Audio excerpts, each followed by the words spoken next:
Zero hour শুরু করবো আমি সর্বশেষ হচ্ছে আপনাদের সঙ্গে। আর অবশ্যই গুরুত্বপূর্ণ খবর থাকছে আজকের জিরো আওয়ার, কারণ খুলছে ভোট পরবর্তী হিংসার ফাইল। মঙ্গলবারই বিধানসভায় ইঙ্গিত দিয়েছিলেন মুখ্যমন্ত্রী শুভেন্দু অধিকারী, সবকা সাথ সবকা বিকাশ সবকা হিসাব। মুখ্যমন্ত্রীর এই মন্তব্যের জোর জল্পনা তৈরি হয়ে রাজনৈতিক মহলে। আর সিএন পৌঁছে গিয়েছিল এরকমই বেশ কয়েকটি ভোট পরবর্তী হিংসা যারা শিকার হয়েছেন এই সমস্ত কয়েকটি পরিবারের কাছে।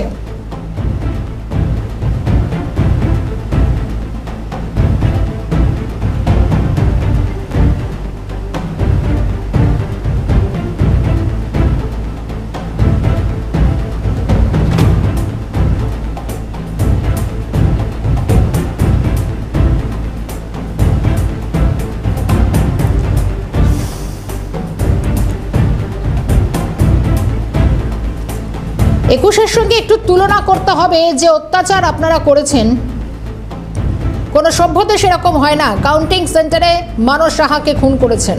বকরাহাট পশ্চিমের বিজেপি প্রার্থী ছিলেন। 1 লক্ষেরও বেশি বিজেপি কর্মীদের ঘরছাড়া করেছেন। একুশের ভোট পরবর্তী হিংসা নিয়ে মন্তব্য মুখ্যমন্ত্রীর। একুশের সঙ্গে একটু কম্পেয়ার করতে হবে। একুশে কি কি করেছিলেন আপনারা, তার আগের কথায় আমি নাইবা গেলাম। একুশে এই রাজনীতি ছিল না আখরুজ্জামান সাহেব। হার জিত আছে, আপনিও কংগ্রেসে ছিলেন, আপনি অনেক পরে এসেছেন এবং সেটাও এসেছিলেন তখন শাসকের স্বাদ নেওয়ার জন্য। আমি আপনাকে হিসাবটা দেখাচ্ছি যে অত্যাচার আপনারা করেছেন একুশে, এই অত্যাচার কোন সভ্য দেশে হয় না। আপনারা কাউন্টিং হলের মধ্যে মানস সাহা মগরাহাট পশ্চিমের বিজেপি প্রার্থী, তাকে আপনারা খুন করেছেন। কাউন্টিং হলের মধ্যে আপনারা 1 লক্ষের বেশি ভারতীয় জনতা পার্টির কর্মীদেরকে ঘরছাড়া করেছেন। আপনারা হিসাবটা শুধু দেখলে অবাক হয়ে যাবেন যে পশ্চিমবঙ্গে কি ধরনের অত্যাচার আপনারা করেছেন। শুভেন্দু অধিকারী একের পর এক বিস্ফোরক বক্তব্য। একুশে এফআইআর হয়েছিল প্রায় 2000-এর কাছাকাছি। 1100 নথিভুক্ত হয়েছে, বাকিগুলো নথিভুক্ত হয়নি। মৃতের সংখ্যা 57, অভিযোগ দিয়েছে মাত্র 219টা। শতপ্রণোদিত মামলা সব মিলে 267। একুশের ভোট পরবর্তী হিংসা নিয়ে কড়া মন্তব্য মুখ্যমন্ত্রীর।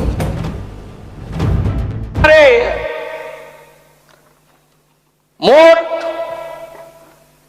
21-এ এফআইআর হয়েছিল প্রায় 2000-এর কাছাকাছি থানাতে। আমি পরের এফআইআর গুলো বাদ দিলাম। 1100 এন্ট্রি করেছেন, বাকি এফআইআর এন্ট্রি করেননি।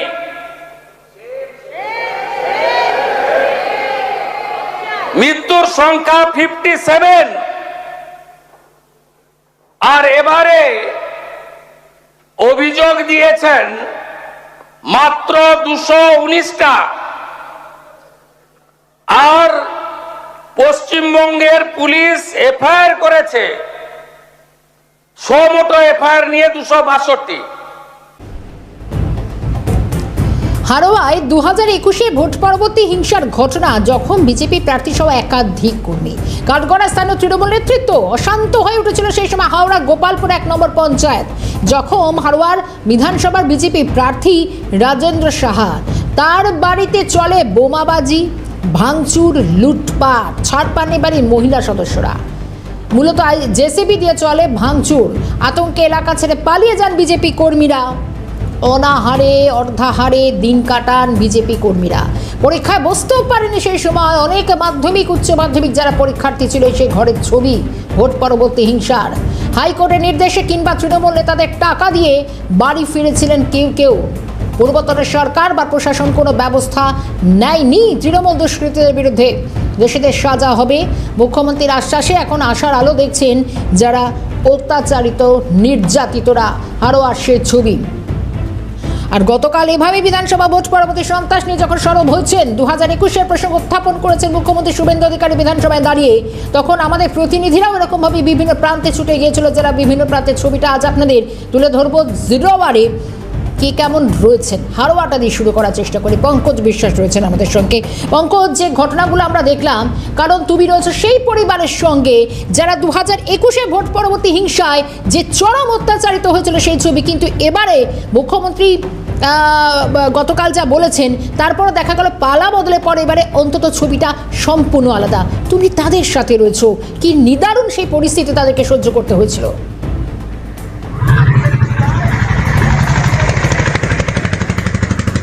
একদমই দেখো শর্মিষ্ঠা, আমি দাঁড়িয়ে আছি হারোয়ার গোপালপুর 1 নম্বর পঞ্চায়েত এলাকার, যেখানে কিন্তু 2021 সালে যে ভোট পরবর্তী সন্ত্রাসের শিকার হয়েছিলেন, এই আমার সাথে দাঁড়িয়ে আছেন উত্তম রুইদাস, তার স্ত্রী তুফান রুইদাস, তার স্ত্রী এবং তার কন্যা।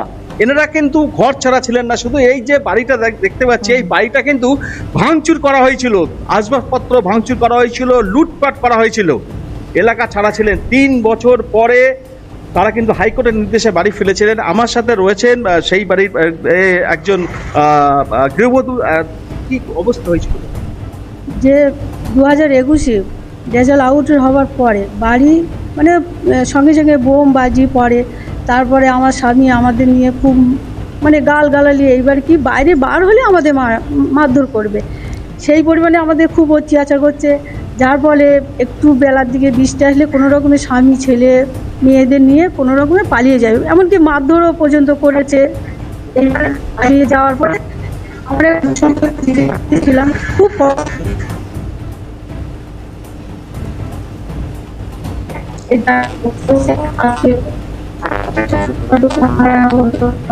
খুব কষ্টে আমরা মানে ছিলাম।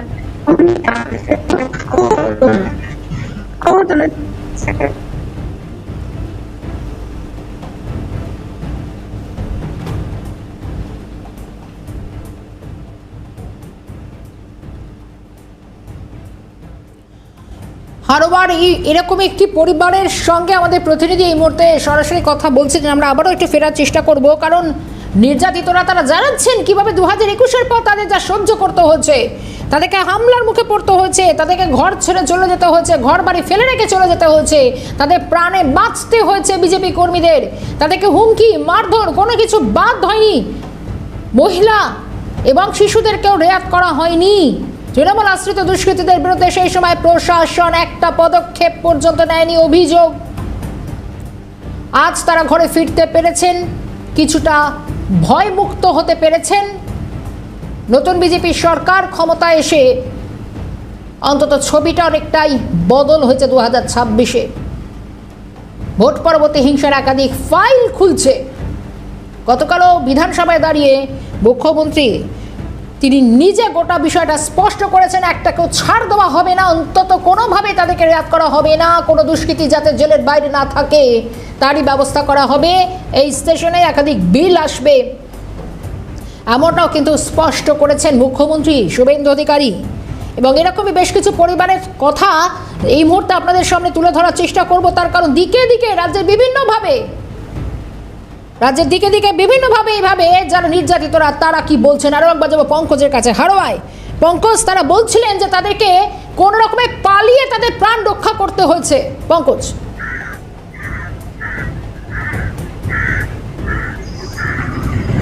একদমই দেখো, পালিয়ে তো প্রাণ রক্ষা করতে হয়েছিল, এই বাড়িটা ভাঙচুর করা হয়েছিল, আসবাবপত্র লুটপাট করা হয়েছিল, এবং এই বাড়ির যে 2 মেয়ে, একজনা ছিল মাধ্যমিক পরীক্ষার্থী, একজনা ছিল উচ্চ মাধ্যমিক পরীক্ষার্থী, তারাও কিন্তু পরীক্ষা দিতে পারেনি। সেই মেয়ে পরীক্ষা দিতে পারেনি, এখন সে 19 বছর বয়স, তার সাথে কথা বলে নেবো সেই সময় কি ধরনের হামলা হয়েছিল, কি ধরনের আক্রান্ত হয়েছিল তৃণমূল আশ্রিত দুষ্কৃতীদের তারা, কি হয়েছিল সেই সময়?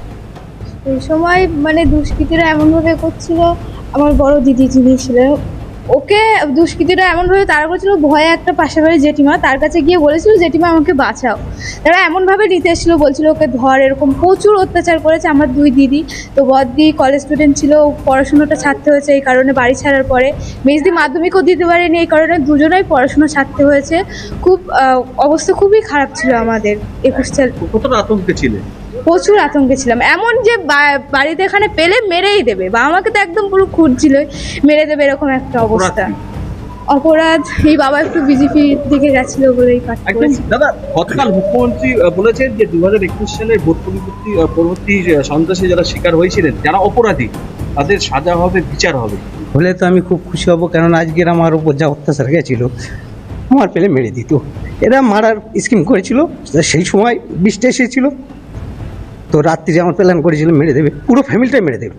তো আমি সেই সময় বিকালে আমরা পালিয়েছিলাম, এই পুরো ফেলে রেখে সব পুরো পালিয়ে গেছিলাম। এবার তারপরে প্রশাসনে গেছি প্রশাসন কোনো মতে আমাদের কোনো রকম সাহায্য করিনি। এমনকি এখানে প্রশাসন দাঁড় করিয়ে রেখে আমার এই ঘর ভাঙচুর করিয়েছে। প্রশাসন দাঁড়িয়ে আছে, সিভিক বলতে গেছে সিভিকের মারধর করতে গেছে। প্রশাসন সিভিকের কথা নেই, সিভিকের বলছে সিভিক তুই তো আর কাজ কর, আমি আমার কর্ম আমি করছি। বড়বাবু কারা করেছিল, কারা? তৃণমূলের দুষ্কৃতী মনিরুল মণ্ডল, শামসের গাজী, সুনীল দাস, খোকন দাস, কুমার দাস আর সম্রাট রুই দাস, আর ওতে মানে কি ভম্বল রুই দাস। এই যে বাড়ি থেকে পালিয়ে গিয়েছিলেন, তারপরে স্বামী এই স্ত্রী সন্তানদের নিয়ে কিভাবে দিন কাটিয়েছে? খুব কষ্ট, সে তো জানেন। আত্মীয়র বাড়ি যাবো, আত্মীয়র বাড়িতে ওরা গাড়ি নিয়ে যাচ্ছে, অ্যাটাক করছে, এখানে আছে ওখানে আছে, আমার খোঁজ করছে, মানে এমনকি মার্ডার করে দিলাম, পুরো ফ্যামিলিটা পুরো মার্ডার করে। ওর প্ল্যান ছিল আজকের শুধু 2021 সালে না, আমার 2020 সাল থেকে অত্যাচার করছে। আমার 2020 সালে আমার মানে ওয়াইফকে খুব মারধর করেছিল, তাতে অগ্নিমিত্রা ম্যাডাম এসেছিল আমার পাশে দাঁড়িয়েছিল, সেই সময় খুব মারধর করেছিল, সেই সময় এসেছিল। সেখান থেকে আমার আজও পর্যন্ত অত্যাচার। আজকের আমরা জিতেছি বলে সে মানে জেতার তাগিদায় একটু মন খুলে বেড়াতে পারছি, আর পুরো শান্তি পাচ্ছি। আর পুরো আমার এই জাল ভেঙে পুরো লুটপাট করে কিচ্ছু ছিল না, আমার খুব অসহায়। কোনো সাহায্য কোনো সরকারি সাহায্য বলতে কিচ্ছু পাইনি। এখন তো 5,000 টাকা পেয়েছিলাম, আমার বিজেপি থেকে দিয়েছিল, তা সেটা নিয়ে তো হয় না, খুব মানে কষ্ট। আগে দুটো মেয়ে আমার পড়াশোনা শেষ, আজকে এদের লাইফটা পুরো শেষ হয়ে গেছে। আমার দুটো মেয়ের পুরো লাইফ শেষ শুধু বিজেপি করার অপরাধে। কিন্তু এই বিজেপি করেছিলাম বলে আমার এই দুটো মেয়ের পড়াশোনাটা শেষ। আগে তাদের তো আমি ফিরে আর পাবো না যে আর কি পড়াশোনা, পুরো দুটো মেয়ের পড়াশোনা শেষ। এদের ওই কোনো রকমে চলছে, আর কোনো রকমে আমি চালাচ্ছি, আর কিছু করা নেই। কি কোনো তো একটা সাহায্য পাইনি আসুন, তো এখানেই সেইভাবে এখনো দাঁড়িয়ে আছে। মুখ্যমন্ত্রী বলেছেন দোষীদের বিচার হবে, বেশ। সাজা হবে। পঙ্কজ, আপাতভাবে আমি তোমার ধন্যবাদ জানাবো, এবং এই মুহূর্তে আমরা আরো বেশ কয়েকটি প্রান্তের ছবি অবশ্যই দেখাবো, কিন্তু তার আগে আমাদের সঙ্গে রাজনৈতিক বিশ্লেষক অধ্যাপক রাজাগোপাল ধর চক্রবর্তীও যোগ দিয়েছেন এই অনুষ্ঠানে। আমরা একটু কথা বলবো তার সঙ্গে। রাজাগোপাল বাবু, আপনি দেখলেন, হয়তো আরো বেশ কিছুটা আমরা দেখেওছি। এবার বিষয় হচ্ছে, আজকে চৌঠামের পর সরকারের পালা বদল হয়েছে, তারপর অন্তত যারা তৃণমূলের একাধিক যারা গ্রেপ্তার হচ্ছেন, যাদের বিরুদ্ধে কাটমানি থেকে আবাস যোজনায় ঘর চুরি, না জানি কত না অত্যাচারের কাহিনী। মানুষ তো শুধুমাত্র পচা ডিম ছুটছেন, কখনো কখনো টমেটোও ছুটছেন। কিন্তু যে ঘটনা এই পরিবারগুলোর সঙ্গে ঘটেছে, বাচ্চারা বলছে যে তাদের পড়াশোনা ছেড়ে দিতে হয়েছে। অপরাধ কি একটাই, শুধুমাত্র তারা বিজেপি কর্মী ছিল বলে? হ্যাঁ, দেখুন, মানে খুবই যা ঘটে গেছে 21 সালের নির্বাচনের পরে আমার মনে আছে যে, যেহেতু আমি টেলিভিশনে আসি এবং মানুষের সঙ্গে কথা বলি, বহু মানুষ আমাকে ফোন করে বলছে যে একটু বাঁচান, আমাদের কথা বলুন, আপনার যোগাযোগ যেগুলো আছে ব্যবহার করুন। আমি অত্যন্ত অসহায়ের মধ্যে ছিলাম, বলতে আমার দলের নেতারা কেউ আমাদের ফোন ধরছে না। তো যাই হোক, আমি বুঝতে পারছি যে এদের কি নিদারুণ অবস্থা তখন ঘটেছিল। আমি যাদেরকে পুলিশে চিনতাম বা কিন্তু কেউই মানে প্রতিশ্রুতি দেননি যে কিছু সাহায্য করা যাবে। তো যাই হোক, এই মানুষগুলোকে যেটা আপনি দেখাচ্ছেন, যতটা আমি দেখেছি, যে মানুষের মানে স্বার্থ ত্যাগেই আজকে বিজেপি ক্ষমতায় এসেছে, এবং বিজেপি সরকার সিদ্ধান্ত নিয়েছে যে যারা এই সমস্ত কাণ্ডে দোষী, যারা নিরপরাধ মানুষ, যারা রাজনৈতিক তাদের যে বক্তব্য দেবার অপরাধী, তাদেরকে শাস্তি দেওয়া হয়েছে, এবং মারধর, মেরে ফেলা, 58 জনকে তো মেরে ফেলা হয়েছে, এবং বহু মানুষের ঘর বাড়ি জ্বালিয়ে দেওয়া হয়েছে। তারা পার্শ্ববর্তী আসামে গিয়ে অনেকে আশ্রয় নিয়েছিলেন। তো যাই হোক, এখন আমরা যেটা সরকার সিদ্ধান্ত নিয়েছে, একটা স্বাধীনতা যারা এই ধরনের রাজনৈতিক বিপর্যয়ের মধ্যে আছেন তাদের এককালীন সাহায্য বা মাসে মাসে তাদের একটা ভাতা দেওয়ার কথা ঘোষণা করেছেন বাজেটে। এবং একই সঙ্গে আমরা দেখতে পাচ্ছি যে ফাইল খোলা শুরু হয়েছে, এবং যারা দায়ী, এই ভদ্রলোক যাকে আপনারা দেখালেন, তিনি তো নামগুলো বলে দিলেন কারা কারা করেছে। লোকাল থানার একটা দায়িত্ব যে লোকগুলোকে খুঁজে বার করা। হ্যাঁ, ডিম ছুঁড়ে হবে না, বুঝেছে, ডিমের পরে প্ল্যান করলে সব ধুয়ে যাবে। এদেরকে শাস্তি দেওয়া দরকার যারা এই ধরনের কাজ করেছে। তো অত্যন্ত অন্যায়। দেখুন, রাজনীতি করার অধিকার সবার আছে, তার মত প্রকাশের অধিকার সবারই আছে, যে দলেরই হোক না কেন। তাদের প্রতি আক্রমণ যারা করেছেন তারা গণতন্ত্র বিরোধী, সংবিধান বিরোধী, তাদের কঠোরতম শাস্তি হওয়া দরকার বলে আমি মনে করি। সুতরাং নামগুলো যারা দিয়েছেন সেগুলো যদি এফআইআর এ নাম থাকে, এফআইআর না থাকে নতুন করে এফআইআর কিভাবে নেওয়া যায় সেগুলো ভাবা দরকার। আমার ধারণা সরকার যার মুখ্যমন্ত্রী সিদ্ধান্ত নিয়েছেন একটু সঙ্গে থাকুন। চলুন কাঁথিতে নিয়ে যাই আপনাকে। কাঁথির আরো একটা পরিবারের কথা আমরা শোনাবো দর্শকদের। কাঁথি উত্তর বিধানসভায় 2021 ভোট পরবর্তী হিংসা, সেখানে ভাজাচাউলি গ্রাম পঞ্চায়েতের এক বাসিন্দা উত্তম কুমার মান্না এলাকায় তৃণমূলের তারা ভাঙচুর চালায়, তার বাড়িতেও মারধর চলে, লুটপাট চলে। দীর্ঘদিন ঘর ছাড়া ছিলেন বিজেপি কর্মী উত্তম কুমার মান্না। এই সেই ঘরের অবস্থা এখন। এবং আমাদের প্রতিনিধি বিনোদ মণ্ডল রয়েছেন আমাদের সঙ্গে। বিনোদ, এরকম দিকে দিকে 2021 ভোট পরবর্তী হিংসার ছবিটা কতটা তীব্র হয়েছিল এই ছবিগুলো প্রমাণ হয়। কাউকে পালিয়ে বাঁচতে হয়েছে, এক পোশাকে বেরিয়ে যেতে হয়েছে, কাউকে পড়াশোনা ছেড়ে দিতে হয়েছে, এভাবেই কোনো রকমে হয়তো দিন গুজা, দিনের পর দিন ঘর ছাড়া হতে হয়েছে। আজ অন্তত শুভেন্দু অধিকারী কড়া বার্তা দিচ্ছে, একের পর এক ফাইল খুলছে। বিনোদ,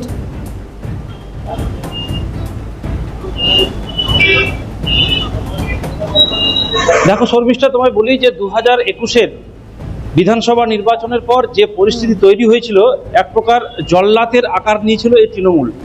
তুমি যদি শুনতে পাও যে যে তাদের যে কণ্ঠস্বর, যে যারা বলছে, যে অবস্থায় তারা বলছে, তারা সেই 2021 রাতের অন্ধকারে কেউ ঘর ছেড়েছে, কেউ পরিবার ছেড়ে এসছে, কারুর পুকুর থেকে মাছ তুলে নেওয়া হয়েছে, কারুর ঘর জ্বালিয়ে দেওয়া হয়েছে, কারুর বা ছোটোখাটো ব্যবসা ছিল সেই ব্যবসাটাকে তালা দেওয়া হয়েছে এবং দোকানের মালপত্র লুটপাট করা হয়েছে। এবং একাধিক তৎসহ যে মিথ্যা মামলায় যেটা নিয়ে শুভেন্দু অধিকারী বারে বারে তিনি সরব হয়েছেন, যে মিথ্যা মামলায় জর্জরিত হয়েছেন। রাতের অন্ধকারে প্রাণ বাঁচাতে কেউ বা কখনো রাজনৈতিক বিজেপির পার্টি অফিসে, কেউ মাসের পর মাস, বছরের পর বছর থেকেছে, কেউ আবার আত্মীয়র বাড়িতে থেকেছে। এমনকি তারা ফোনটাও খুলতে পারেননি। তারা মনে করছেন যে যদি ফোন খোলা হয় তাহলে পুলিশ যদি কোনোভাবে সেই ফোন নাম্বারকে যদি ট্র্যাক করে তাহলে সেখানে আসতে পারে। এরকম একটা আতঙ্কের মধ্যে দিয়ে দীর্ঘ 5 বছর ধরে তারা কিন্তু এই জীবন যুদ্ধ চালিয়ে গেছে। এমতো অবস্থায় পূর্ব মেদিনীপুর জেলার উত্তরকাঁথি বিধানসভার যে ভাজাচাউলি গ্রাম তুমি যেটা দেখতে পাচ্ছ, সেই ভাজাচাউলি গ্রামের যে উত্তম মান্না, তিনি এখন যদিও ঘুরে বেড়াচ্ছেন ঠিকই, কিন্তু গত 5 বছর ধরে সে যেভাবে রাতের অন্ধকারে পরিবারকে ফেলে দিয়ে কখনো আত্মীয়র বাড়ি, কখনো দলীয় যে পার্টি অফিস রয়েছে সেইখানে তিনি থেকেছেন, কখনো বন্ধু বান্ধবদের বাড়ি। শুধু তিনি একা নয়, এরকম হাজার হাজার এরকম বহু কর্মী রয়েছে। হয়তো কারোর বিরুদ্ধে মামলা হয়নি, সে কিন্তু ঘর ছাড়া হয়েছেন আতঙ্কে।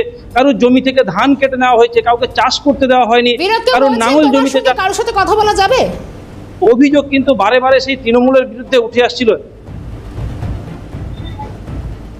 দেখো এই মুহূর্তে কেউ নেই, কিন্তু তবে আমরা সকাল থেকে যেগুলো সংগ্রহ করেছি সেগুলো একের পর এক কিন্তু দুর্বিষহ অবস্থার মধ্যে তারা কিন্তু বলছেন। তারা এখনো ভাবছেন যে যদি যারা এই এলাকার যারা সন্ত্রাস চালিয়েছেন 2021 নির্বাচনের পর বা 2021 নির্বাচনের আগেও যারা সন্ত্রাস চালিয়েছেন, তারা কোনোভাবে প্রভাব খাটাচ্ছেন কিনা, তারা আবার এই দলে যোগ দিয়ে তাদেরকে আবার কোনোভাবে চক্রান্ত করে তাদেরকে মারধর করে। অবশ্যই তোমায় ধন্যবাদ জানাবো পরবর্তীতে। কিন্তু কি বক্তব্যগুলো আসছে একবার শুনে এলো। আমরা বাড়ি ছাড়া ভয়ে হয়ে গেলাম। আমরা বাড়ি ছাড়ার, আমাদের বাড়ি ছাড় করানো হয়েছিল মেরে মেরে। বাড়িতে ঢুকে আমাদের বাড়িতে আমার বাবাকে শারীরিক অত্যাচার করেছে। আমার স্ত্রী আরও পাশের বাড়িতে লুকিয়েছিলেন এবং বাড়িতে ভাঙচুর করেছে। তার সাহায্য করেছেন বিপ্লেশ ধারা মহাশয়, সাহায্য করেছেন শুভেন্দু অধিকারী। উনি যেভাবে লড়াই দিচ্ছেন, একদিন না একদিন আমাদের সরকার ক্ষমতায় আসবে, সেই হিসাবে আমরা সেই আশা নিয়ে প্রায় 1.5 বছর যাবৎ ঘর ছাড়া ছিল। RSS এর পৌরোহিত্যে আমরা অনলাইন পুট আপ করে মোটামুটি কেসগুলো কয়েকটা চালু হয়েছিল, তার মধ্যে 8টা হয়েছে। করেছিলাম প্রায় 22-24টা, কোনোগুলো হয়নি, 8টাই অ্যাপ্রুভাল হয়েছে। তার মধ্যে আমিও করেছিলাম কোনো কোনো জনের বিরুদ্ধে। এবার কি আশার আলো দেখছেন? ভীষণ ভীষণ আশার আলোইতেই আমরা আমাদের সম্মানীয় নেতা মুখ্যমন্ত্রী শুভেন্দু অধিকারীর নির্দেশ মতো, তার গাইডলাইন মেনেই আমরা কাজ করে যাচ্ছি। দুর্গাপুরের ছবি আপনাদের দেখাবো, যেখানে ভোট পরবর্তী হিংসার ছবি ক্রমশ অন্তত প্রকট হয়েছে।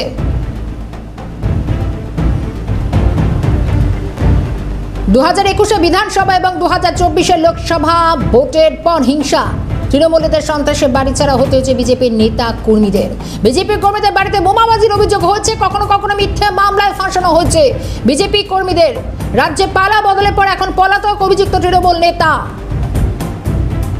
রাজেশ রয়েছেন আমাদের সঙ্গে। রাজেশ, দিকে দিকে এই বিজেপি কর্মীদের মনে এখন আস্তে আস্তে ভয় আউট হচ্ছেন, ভরসা ইন হচ্ছেন, তারা বাড়ি ফিরতে পারছেন, কিন্তু এক সময় 2021-এর পরে ছবিটা ছিল সম্পূর্ণ আলাদা। রাজেশ,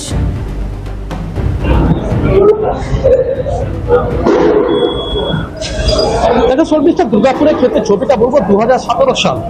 যদি তুমি একদম পেছন দিক থেকে আসো, 2017 সালে দুর্গাপুর পুরসভায় যে 43টা ওয়ার্ডে নির্বাচন হয়েছিল, সেই নির্বাচনে কিন্তু দেখা গেছিল যে যেটা অভিযোগ ছিল যে তৃণমূল কিন্তু কার্যত ভোট লুট করেছিল। অর্থাৎ 2017 যে পুরসভা নির্বাচন, সেই পুরসভা নির্বাচনে 43টি ওয়ার্ডে ভোট লুট হয়েছিল এবং কলকাতা নেতৃত্বের মদতে কিন্তু লুট হয় এবং একতরফাভাবে 43টি আসনে কিন্তু জয় পায় তৃণমূল এবং ভোট দখল করে। কিন্তু পরবর্তী সময় যখন ভোট মিটে যায়, তারপরে কিন্তু একের পর এক তৃণমূল বিজেপি নেতাদের বাড়ি ভাঙচুর থেকে শুরু করে বিভিন্নভাবে তাদেরকে হেনস্থা করা শুরু হয়। এরপর 2021 তো ছিল, 2021-এ হলো কি যে যারা এখানে বিজেপির হয়ে প্রচার করছিল বা বিজেপি কর্মী সমর্থক যারা ছিল, তাদেরকে কিন্তু ঘরছাড়া হতে হয়। এবং যে ছবি আমরা দেখাচ্ছিলাম যেটা হচ্ছে স্বাধীন রায় এবং তার ছবি দেখাচ্ছিলাম, তার পরিবারকে কার্যত কিন্তু ঘরছাড়া হতে হয়েছিল 2000 যেটা হচ্ছে যে 21 এবং পরবর্তী সময় লোকসভা নির্বাচনের পর। এবং সব থেকে বড় কথা হচ্ছে যে ঘর ঘিরে একটা বোমাবাজি চালানো হয়, মিথ্যা মামলা দেওয়া হয় এবং তার যে ব্যবসা রয়েছে সে ব্যবসায় প্রচুর পরিমাণে ক্ষতি করা হয় এবং আর্থিক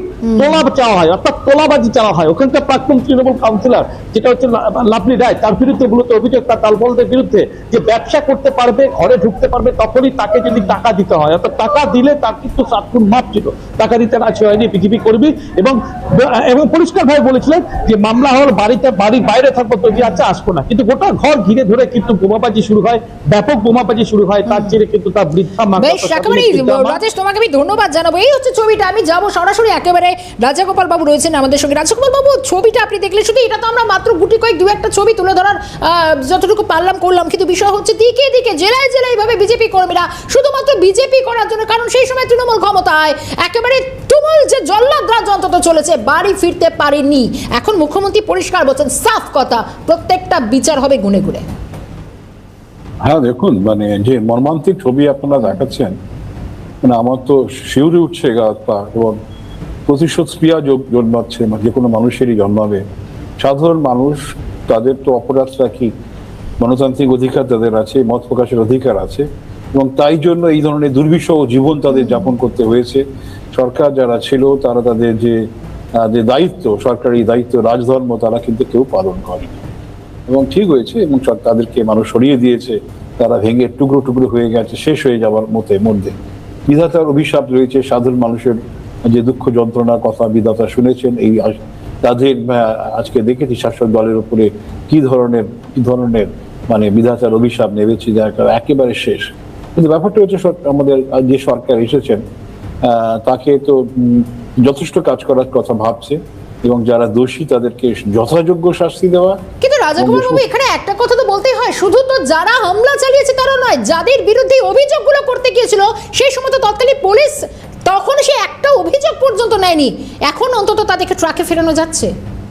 হ্যাঁ, এই দেখুন যে যারা পুলিশ তাদের কাজকর্ম করেনি, রাজধর্ম পালন করেনি, তাদের বিরুদ্ধে কথা অ্যাকশন নেওয়া উচিত, ভবিষ্যতে কেউ যেন এই জিনিস না করতে পারে। এবং দেখুন, প্রতিহিংসা নয়, যেটা হচ্ছে যে তুমি যে অপরাধ তুমি করেছো তার শাস্তি তোমায় পেতে হবে, এটা কোনো প্রতিহিংসা হিসেবে দেখলে তো চলবে না। যে আপনি যেটা যথার্থভাবেই বললেন যে পুলিশ অফিসার বা অন্য যারা পদাধিকারী, সরকারি পদাধিকারীরা ছিলেন, যাদের কাছে জানানো সত্ত্বেও যারা কোনো ধরনের অ্যাকশন নেয়নি, তারা কর্মে কাজে গাফিলতি করেছেন, অবহেলা করেছেন দায়িত্বে, এবং তাদের বিরুদ্ধে কঠোরতম শাস্তি আমার মনে হয় যে এটা যদি নেওয়া হয় তাহলে সব সরকারি প্রশাসনে যারা আসবেন তারা কিন্তু নিরপেক্ষ থাকার কথা চেষ্টা করবেন। মানুষকে কি করে সুবিচার দেওয়া যায় সেটাই তাদের ধর্ম হবে। এখন এইবার যেটা আমরা দেখলাম গত 15 বছরে পুলিশের কাজকর্ম ছিল, যারা শাসক শ্রেণী তাদের সঙ্গেই থাকা এবং শাসকের বাইরে যারা আছে তাদের যে সমস্ত অধিকার সেগুলো থেকে পুলিশ কোনোভাবেই তাদেরকে সেগুলোকে, তখন তারা বঞ্চিত হয়েছে তাদের অধিকার, পুলিশ কোনো ধরনের সহায়তা করেনি। আমরা চাইবো এমন একটা শাসন ব্যবস্থা আসুক, সবারই অধিকার জন্মাবে। এবং আমাদের আনন্দ লাগছে সরকার যারা এসছে তারা এখনো পর্যন্ত যে কাজগুলো করছে সেগুলো মানুষের হিতের জন্য করছে, মানুষের কাজের জন্য করছে এবং দুর্বৃত্তের বিনাশ এটা কিন্তু অত্যন্ত জরুরি। ভগবান শ্রীকৃষ্ণ বলছিলেন সাধুদের পরিত্রাণ এবং দুর্বৃত্তের বিনাশ, সেটাই প্রধান কাজ। সে কাজ এই সরকার যদি করে তারা কিন্তু বাহবা পাবে। একেবারে রাজগোপাল বাবু, খুব দামি কথা আপনি বললেন, এটা দিয়ে শেষ করি, এরপরে কোনো কথা হয়ই না। আর এটা এখানে আইনের শাসন প্রতিষ্ঠা হোক এ বাংলায়, এটাই চাইবো আমরা প্রত্যেকেই, যাতে কাউকে আর পড়াশোনা না ছাড়তে হয়, যাকে কাউকে আর ঘর ছাড়া হতে না হয়। এই ভয় নয়, বরং একটু আশা নিয়ে বাংলার মানুষ বাঁচুক। আজকে আপনাকে অনেক ধন্যবাদ জানাবো গুরুত্বপূর্ণ সময় দেওয়ার জন্য। 0 আওয়ার শেষ করছি এখানেই, সঙ্গে থাকবেন।